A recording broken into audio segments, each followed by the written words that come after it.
Wow. Yes, people, this is. Elly. I said to Rebekka, "Do you think anyone will come?" Yeah, I think so. So And it's always nice to be in a room full of not bones, but readers. So Yes. thank you for coming. And a warm welcome to you, Elly. It's so nice to have you back here in Horsens. Thank you so And we much. I think you can see that. We just love the Dr. Ruth Galloway novels, don't we? Thank you. Well, I'm delighted to be back. I think it's my 5th time, and I wouldn't miss it for the world. So, even though they haven't invited me, see you next year as well. It's, Yes. And it's almost a tradition that we have this interview, and The Lantern Men, book number 12, just came out in Danish. But before we talk about that book, Elly, I will ask you a question, because I know you've been quite busy. You've been on holiday in Italy, I'm not meaning that, but you have been on tour talking about The Last Remains, Yes. which is, for the time being, the last book about Ruth and Nilsen. So, for the time being. For so now, for now, yes. for now. But what reactions have you had to the fact that it might be the last novel? Well, it's been a really interesting time, actually, Rebekka. And it's lovely to be here with you, as you just say, because you've interviewed me from the very beginning. So this is lovely. Yeah, it has been. So I thought I would say quite early that book 15, which is in English, The Last Remains, would be the last for now. So I did a few announcements on social media, and people sent these messages saying, "I'll never forgive you." And I felt quite upset by this. And but now the book has come out in the UK, and I'm not going to say anything about it, not least because Rebekka hasn't read it, but I know lots of people here haven't read it. But I won't say anything about it, but people have really liked the book, so that has made me feel better. And also, I have said it's the last for now. And when I was writing it, I was quite keen to write it and to bring this bit. I've said it's only this part of Ruth's story that's coming to a close in this book. So I was quite keen to do that. But as soon as I finished it, I just started to miss her. Oh, so that's hope. Yeah, definitely. No, definitely. Yeah, okay, nice. But I mean, you have also written 15 crime novels about Ruth in, 15 years? 15 years, yes. If you need a break, Well, I think we'll forgive so. you. And I've written a book every year through my kids growing up and my mum dying and various other things. So it feels like there's been quite a lot in quite a short time. So I do think it's probably time for me to have a little break. But not from writing, just from reading. No, for the moment. nice to hear. Yeah. But luckily, Danish readers still have a few Ruth and Nilsen books to look forward to, because this is number 12, yes. The Lantern Men. And before we talk about that, I'll just say that you have a wonderful podcast called The Plot Thickens. I highly recommend the podcast. And in one episode, you actually said that everybody is talking about Ruth. But Nilsen, I mean, the series wouldn't be the same without Nilsen, right? So he has a very strong voice there in the series. So we'll talk about him today also. Oh, that's great. Glad you're enjoying the podcast. It's been really fun to do. I wasn't sure it would be fun, but it's been lots of fun. It's lots of interesting things there, if you like all your novels. The Lantern Men, a lot has happened from the previous book, The Stone Circle. So just tell us where, in terms of time, are we when this book begins? Okay, and I'm going to try, because I've been practicing this, but now I'm going to get it. Lyktemene. Yes. Lyktemene. Yeah. You'd think I would know the titles of my own books, but clearly not. So when this book starts, a little bit of time has passed between this book and the one before, The Stone Circle. So Ruth has moved. Mm-hmm. She's moved out of her cottage. She's moved to Cambridge, and she's living with Frank. Uh-oh. So that's where it starts. But it's not long. I think it's chapter 2 before the shadow of Nelson sort of appears on the scene. And he needs Ruth because he has just arrested and charged a serial killer. First time I've ever written about a serial killer. A man who's killed many women, but he's never said where their bodies are buried. And now he says he will say if Ruth does the excavation. So it leads Nelson back to Ruth. So I'm not going to say much more, but, you know, as soon as Ruth sees Nelson, always something happens. So We love I that. don't know why Ruth is not satisfied with Frank, but there we are. She just So never seems to be. She's not actually the police's forensic archaeology. No, But I mean, this serial killer. Yes. He demands Ruth to come. He demands her to come because she's the best, and that actually is a bit of a plot point, the fact that he really wants her to come and do the excavation. But in some ways, it kind of suits Nelson quite well. That she gets to visit him in prison, so it's the perfect place to talk about this book. And you had to visit a prison also. I did visit a prison, yeah, partly for research, but partly, you know, to do some workshops of creative writing with the prisoners. And it was, wow, it was an experience, I have to say. And Ruth, she's 49 now, and Kate, her daughter, is 9. And but even though she's living with her boyfriend, she's not really happy, is she? There's always something with Ruth. Yes. You know, my publishers decided for the last book to do this kind of exercise where people would write letters to Ruth.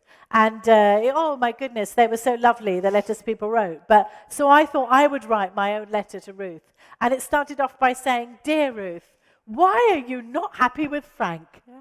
Why can you know? He's lovely. He's a good... He looks like George Clooney. He can cook. He's nice to Kate. Nice also. to Kate. Yes. He's intelligent. He's a historian. All these things, but nobody is quite like Nelson for Ruth. So and she doesn't dare to ask for more salt on her shepherd's pie. Oh, well noticed. She doesn't want to. I don't know. She's not 100%. No, she's herself not. Because he made the dinner. Yes, and yes. It's not quite. It's not quite how she would definitely demand salt with Nelson. So it is different. Something. Yeah.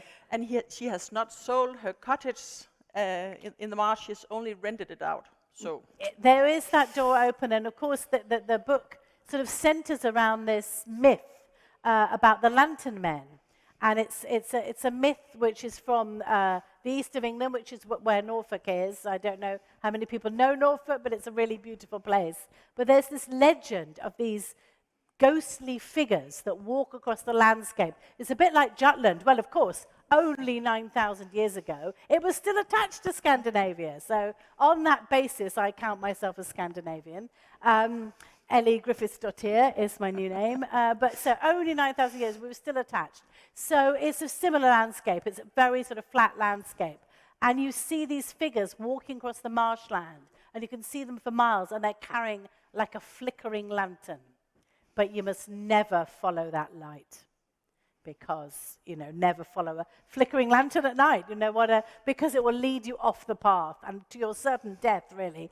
But in a way, there is a lantern in the books that's leading Ruth back to Norfolk. So the story actually grew from this legend. Yes. I had the idea of this legend, and I had the title in my head. I don't always have the title in my head, but I had the Lantern Men as a title in my head. So I knew I wanted to bring that in, and it seemed to fit very well in the story, which is slightly about coming home. But it's also about an artist's community, a community of artists that lived together a little while ago, and they called themselves the Lantern Men. So there's that link too. And in the beginning of the book, when we meet Ruth, she's on a writing retreat at the Grey Walls. Yes. What kind of place is that? So the Grey Walls is a writer's retreat. It's in the Fens, which is again very flat landscape around Cambridge. And she's finishing a book, so she's writing there. But Grey Walls is the place that was the centre of this artist colony. And I don't know if any of you have been to a place called Charleston in England. It's quite near where I live on the south coast. And it's the place where Virginia Woolf lived with her sister Vanessa Bell and a group of artists and writers who really, they bought this farm to avoid serving in the war. They were pacifists. So they said they were farmers, and they bought this farm. But it's actually the most extraordinary place because it's full of their paintings and artwork, and of course Virginia Woolf wrote terrific books and she was there. Maynard Keynes lived there, so it's a really interesting place. So that was kind of the basis for this artist residence here. But the other thing I have to say about Charleston and the group who lived there, the Bloomsbury group they're called, is that they basically all slept with each other. And there's some really extraordinary stories. Might do the same in this so novel. there is a similarity with this group here. And that they were But why is Ruth there? She's there. It's now a writer's retreat. So she's there finishing a book. So and she actually makes good friend with the landlord or the lady owning the place, Chrissy, and she's actually ex-wife to the serial killer. Yes, yes. So she's drawn into, but she's very drawn to Chrissy, I think, and to the place as well. So I've never been to a writer's retreat. I always think I'd really like to. I was on a panel with a writer, I won't say who, a male writer, and he said, I go away for 3 months and I just write my books. And I say to my wife, don't contact me. And I thought, wow. But you have your I have a writing shed. In I your have garden, a writing shed, yes.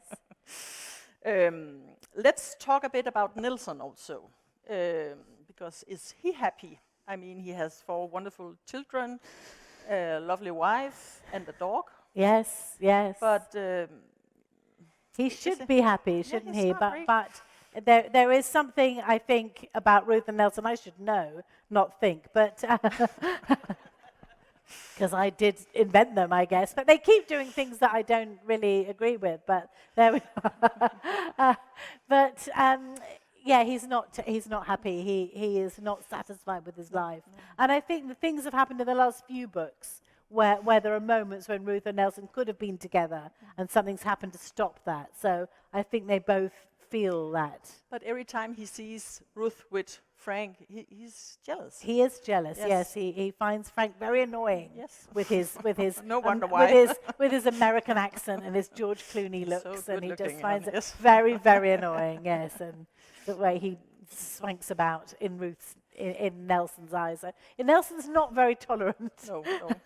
I think I unleashed the intolerant side of myself. He hates wheelie suitcases. He hates coffee with pumpkin flavor. He hates all things like that. And who doesn't, really? How can be tasteful. Oh, yeah, okay. We'll talk about that another time, Rebekka. How will you describe him as a father? Because he has not yet told his mother about Kate. No. He is very conflicted, I think, in all sorts of ways, because in many ways he's a devoted family man. You know, he adores his children. He's very protective. It's partly why he became a police officer, I think, to protect people. So he's very protective, very... and that's also a theme in the book, actually. Yes, it is. And so I think he's a good father by his lights, but he's not perfect, and really he should have been a bit more open about everything, really. But it's funny, really, because people always ask where Ruth comes from, and you alluded to that, Rebekka, and people don't really ask about Nelson. But I think Nelson is partly based on my dad. Mm-hmm. And my editor said to me, oh yeah, she said, sooner or later everyone starts to write about their dad.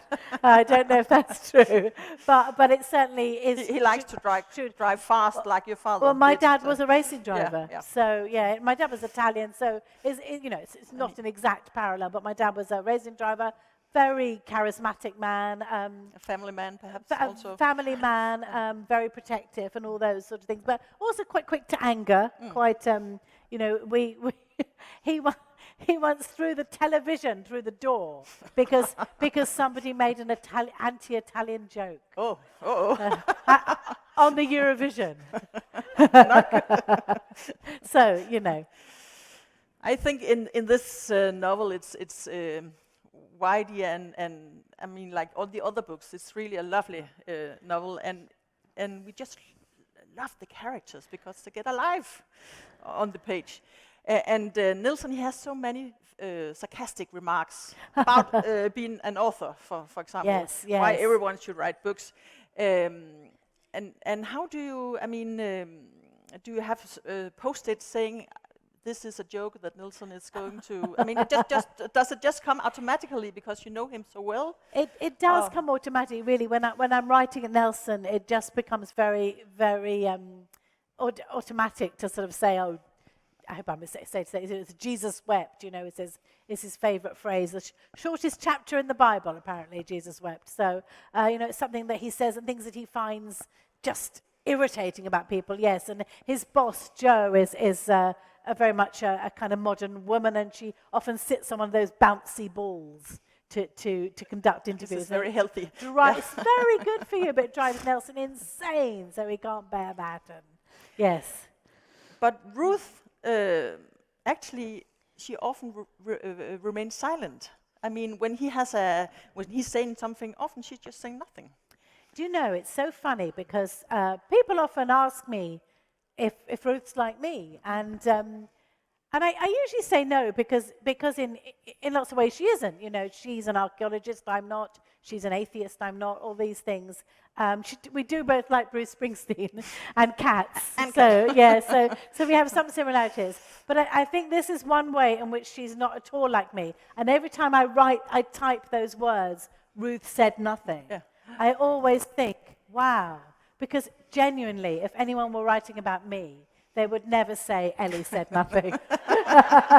There would just be no circumstance in which that would happen. But it can also be strong that she's just... I think it is strong. No, yeah. I think it is. And I admire that. I admire being the person who sits back and thinks before they speak. Maybe it would make the interview less interesting, though, if I said nothing. But be very cool, wouldn't it?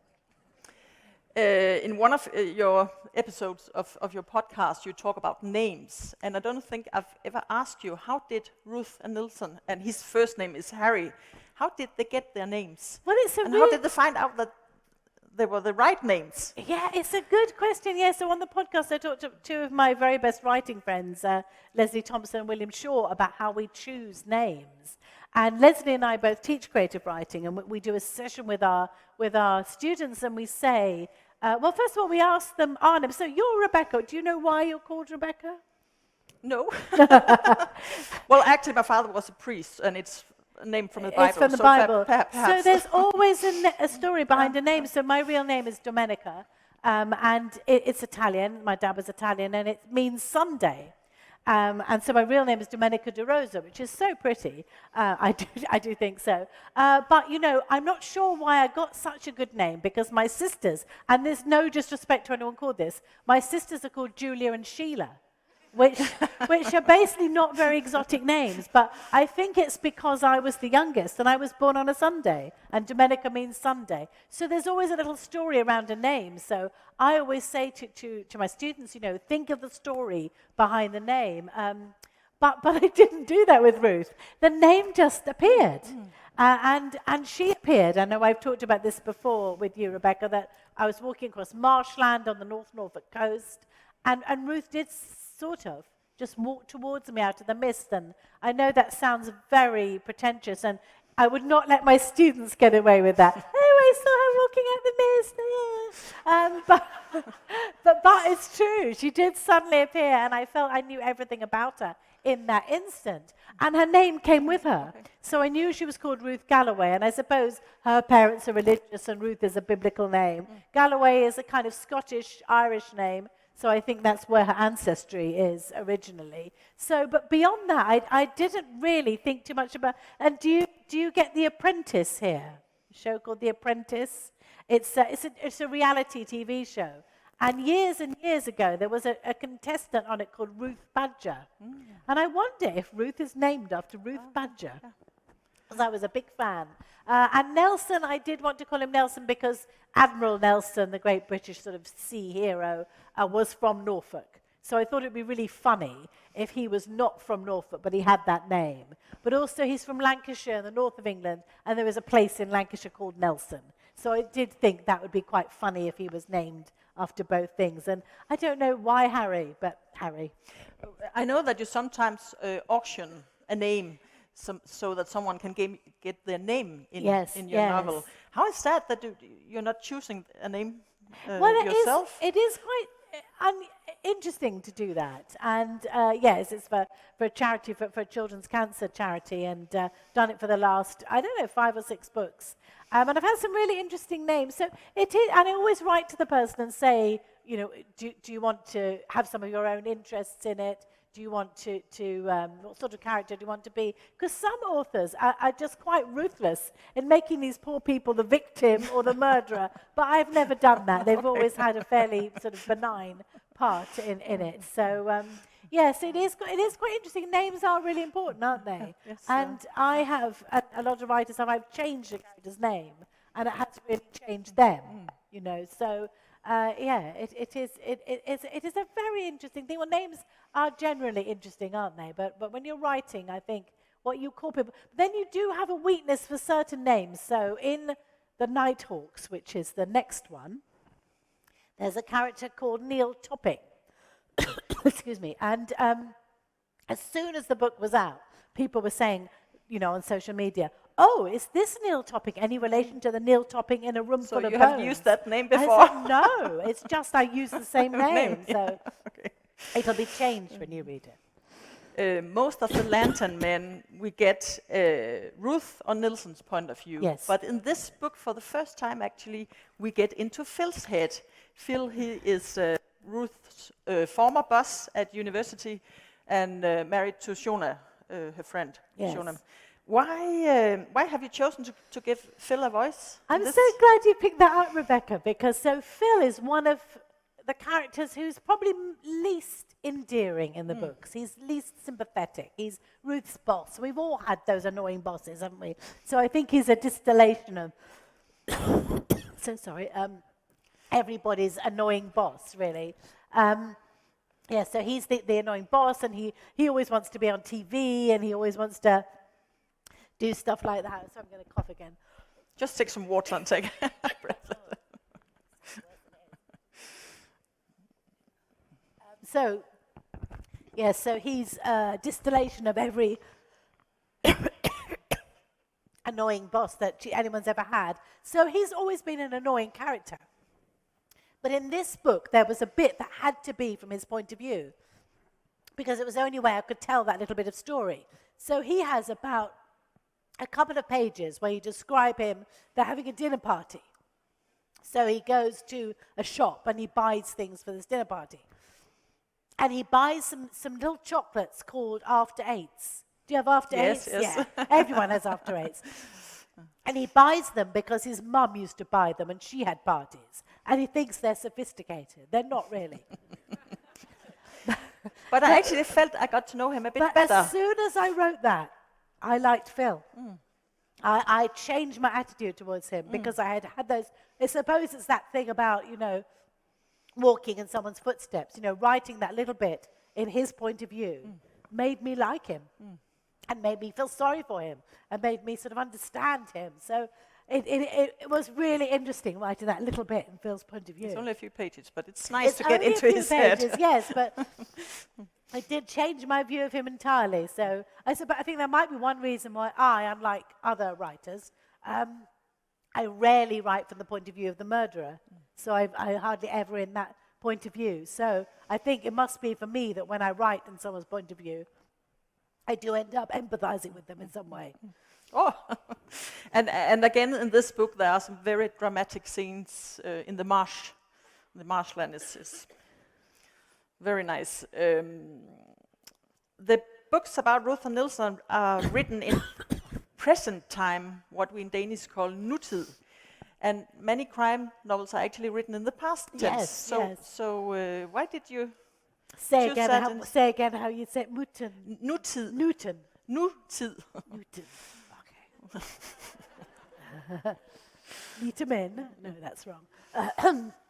Well, I didn't really think about the present tense when I started writing the books. It just sort of happened. I'd written before under my real name, sort of romances, and they're often written in that present tense. You know, she looks, she sees, she walks, she's, you know, it's all very immediate. So when I wrote the first one, Pigen under jorden. Pigen under jorden. Pigen under jorden. There you are. Yes. The crossing places. Yes, she's quite good on Danish. Thank you. I really don't deserve that, but there we are. There. So the crossing places, it was in the present tense, and I didn't really think too much about it, really, about that choice. But as you say, Rebekka, it's quite unusual for crime fiction. And I think and some people really hate it. You do get reviewers on sort of Goodreads or something saying, as soon as I saw this book was in the present tense, I immediately threw it away. And you think, oh, okay. But that's fine. But I think possibly the fact that they are in the present tense could be one reason why people have really taken to Ruth. You know, people have, and it's been a wonderful thing to experience. People really liking Ruth and you know, empathizing with her. And I think it could be because we never discover anything before Ruth or after Ruth. We discover everything with Ruth. And you mentioned there's a scene across the marshes later on, you know, and we're there with her. You know, she's being chased by somebody, and we know what's happening, you know, at every moment that it happens to her. So I do wonder if the present tense has made it, you know, more immediate. It's quite hard. So I write some other series, and I know you have the Stranger Diaries here, and they're written in the past tense. Well, Stranger Diaries is partly past, partly present. So it's not that I always write in this style, but it's become the style in which I write about Ruth. And I think it could be why, I don't know why people empathize with her, maybe one reason. We just like your characters so much. Oh, thank you. But give her a big hand, and you can look forward to the story. It's a really, really nice crime novel. Thank you, Elly, so much. Thank you very much. Thank you.